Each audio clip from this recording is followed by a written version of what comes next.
मदिरा ले जाने को घर से चलता है पीने वाला। नमस्कार, प्रणाम। मैं हूं पवन गोस्वामी और आप देख रहे हैं यूट्यूब के अवधि चोर चैनल पर डॉक्टर हरिवंश राय बच्चन की मशहूर कविता मधुशाला भाग 6। मदिरा ले जाने को घर से चलता है पीने वाला।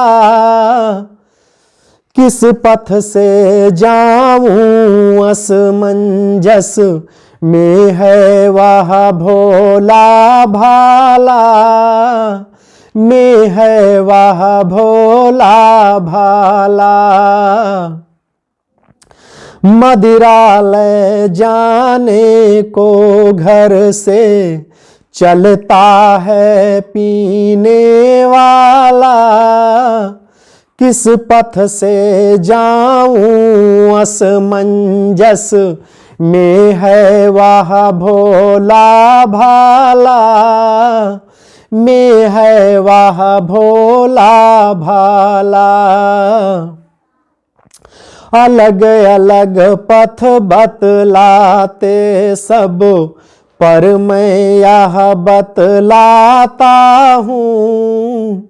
राह पकड़ तू एक चला चल, पा जाएगा मधुशाला, पा जाएगा मधुशाला।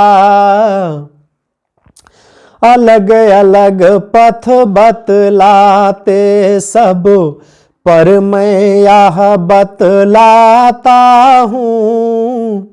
राह पकड़ तू एक चला चल, पा जाएगा मधुशाला, पा जाएगा मधुशाला।